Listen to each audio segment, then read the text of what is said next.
bonjour à toutes et à tous et soyez les bienvenus à l'écoute d'RFI, Radio France Internationale à Paris, il est 17h. Le journal en français facile. Adrien Delgrange. Au sommaire de ce mercredi 11 mars, débloquer des millions de barils de pétrole en urgence. C'est l'idée des pays membres de l'Agence internationale de l'énergie pour lutter contre l'augmentation des prix du pétrole due à la guerre en Iran. L'actualité nous emmènera au Chili. José Antonio Kast est officiellement depuis quelques instants le nouveau président chilien. L'homme d'extrême droite vient de prendre ses nouvelles fonctions pour diriger le Chili. Et puis 83, un nombre à retenir dans l'histoire du basketball. Hier soir, le joueur Bam Adebayo a réussi la prouesse de marquer 83 points en un seul match de NBA. C'est le championnat nord-américain. Voilà pour les titres, soyez les bienvenus. Calmer les marchés du pétrole, contenir l'augmentation du prix de l'or noir, les 32 pays membres de l'Agence internationale de l'énergie ont décidé à l'unanimité de libérer 400 millions de barils de pétrole, du pétrole provenant de leurs réserves dites stratégiques. Alors 400 millions de barils sur les marchés d'un coup, c'est le déblocage le plus important de l'histoire de cette institution créée il y a plus de 50 ans. On le voit, on le comprend, la guerre en Iran ravive les inquiétudes sur les marchés de l'énergie. Le détroit d'Ormuz, par où passe une grande partie du pétrole mondial, est inaccessible ou presque. Alors pour de nombreux pays et notamment asiatiques, ce manque de pétrole risque de nuire à l'économie des pays. Mais pour la Chine, premier importateur de pétrole au monde, cette crise est aussi un test, celui de sa capacité à faire bloc, Cléa Broderst. Depuis longtemps, Pékin craint qu'un conflit au Moyen-Orient ne perturbe ses approvisionnements en pétrole qui sont indispensables à son économie. Pour limiter ce risque, le pays s'est préparé. Première protection, de grandes réserves stratégiques. La Chine aurait stocké plus d'1 milliard de barils de pétrole, ce qui pourrait couvrir plusieurs mois d'importation en cas de crise. Deuxième élément, diversifier les fournisseurs. La Chine achète de plus en plus de pétrole et de gaz à la Russie, tout en continuant à importer du Moyen-Orient. Mais Pékin veut aussi réduire sa dépendance au pétrole. Le pays mise beaucoup sur l'électricité, notamment avec les véhicules électriques de plus en plus nombreux sur les routes. Il remplace progressivement les voitures à essence. Résultat, la Chine reste dépendante du pétrole importé, mais elle est aujourd'hui mieux préparée que beaucoup d'autres pays asiatiques face à une crise énergétique prolongée. Et la guerre en Iran pourrait encore renforcer cette stratégie d'indépendance énergétique. Cléa Broderst, Pékin, RFI. Au 12e jour de cette guerre au Moyen-Orient, les risques pour l'économie mondiale sont bien réels. Selon Éric Lombard, ancien ministre français de l'économie et des finances, il était l'invité d'RFI ce matin, ce sont les marchés qui vont pousser Donald Trump à arrêter la guerre. Éric Lombard était au micro d'Arnaud Pontus. L'économie guide les décisions de Donald Trump, d'autant qu'il y a les élections de midterms avant la fin de l'année. Et on se souvient de ce qui s'est passé le jour de la libération, entre guillemets, au mois d'avril. Liberation Day, le jour des tarifs, Donald quand il a annoncé 20% d'augmentation de tarifs. Les marchés américains l'ont très très mal pris, et 2 jours après, il a reculé. La pression des marchés financiers, la pression du prix de l'énergie aux États-Unis, même si l'énergie est abondante aux États-Unis, il y aura contagion sur les prix, peut l'inciter beaucoup plus vite que prévu à décider, parce que comme les buts de guerre ne sont pas très précis, il peut tout à fait décider, les buts de guerre sont atteints, nous avons détruit telle partie du potentiel iranien, et donc nous arrêtons. L'ancien ministre français de l'économie et des finances, un entretien à retrouver en intégralité sur notre site internet rfi.fr.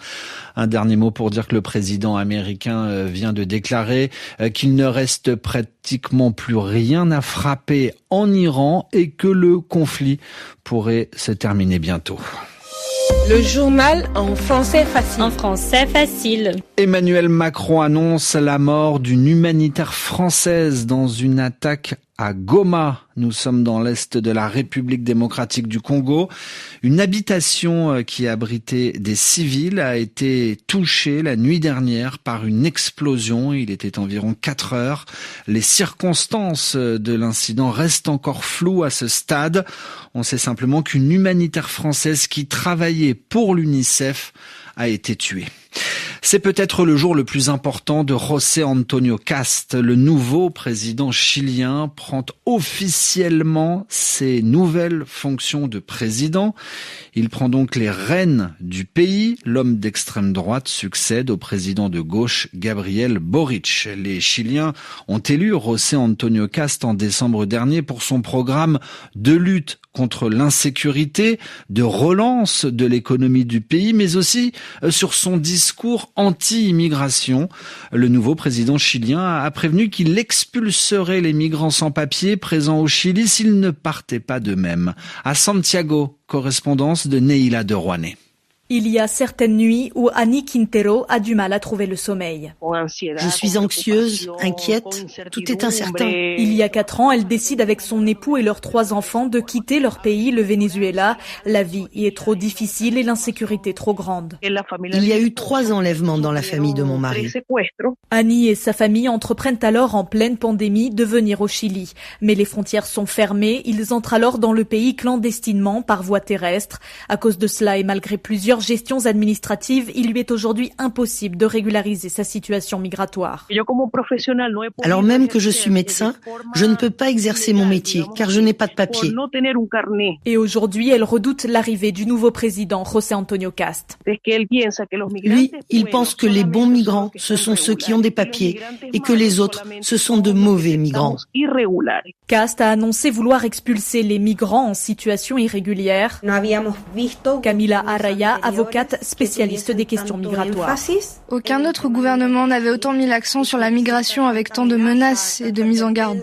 L'avocate espère que le coût élevé que représentent les expulsions massives freinera les ambitions du nouveau gouvernement. Neila de Rouanet, Santiago, RFI. Cette décision de justice en Grèce, de la prison ferme pour les dirigeants de l'ex-parti néo-nazi grec Aube dorée.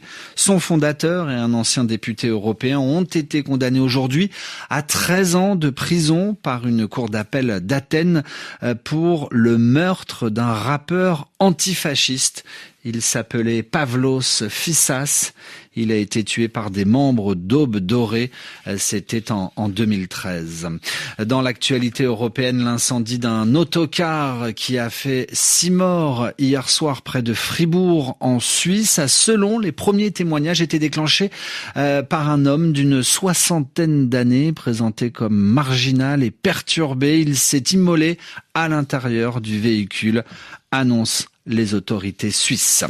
Et puis enfin, c'est une page de l'histoire du basket qui s'est écrite la nuit dernière en NBA.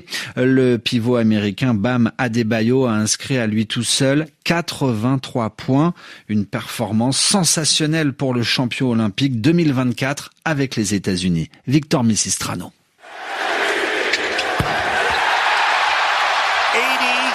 83, le nombre est ahurissant. Seul le mythe Wilt Chamberlain a fait mieux en inscrivant 100 points en un match en 1962, avec 43 unités à la mi-temps, soit déjà 2 de plus que son record en carrière. Bam Adebayo, 28 ans, a compris qu'il était en train de se passer quelque chose. Mes coéquipiers étaient visiblement très excités. Pour moi, il s'agissait simplement de rester calme, concentré et conscient que je pouvais réaliser quelque chose d'exceptionnel. Je ne pensais pas que j'allais en marquer 83, mais vivre ça, c'est surréaliste. La légende disparue, Kobe Bryant, avait inscrit 81 points en 2006. Coéquipier d'Adebayo en sélection des États-Unis, Kevin Durant ne pensait pas voir ce record de l'ère moderne tomber. Je n'arrivais pas à y croire quand j'ai suivi ça en direct, genre, il a marqué 30 points au premier quart-temps, il en est à 70. Il faut beaucoup d'énergie, vous savez, pour prendre tous ces tirs et les réussir, dépasser Kobe et devenir le 2e meilleur marqueur de l'histoire du basket. Bon sang, félicitations à lui, c'est une énorme réussite, quelque chose dont on parlera pour toujours.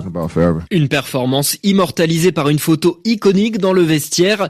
Comme Wilt Chamberlain il y a 64 ans, Bam Adebayo brandit une feuille blanche où est inscrit un nombre, 83. Et après le basketball sur RFI, Radio Foot International est à suivre.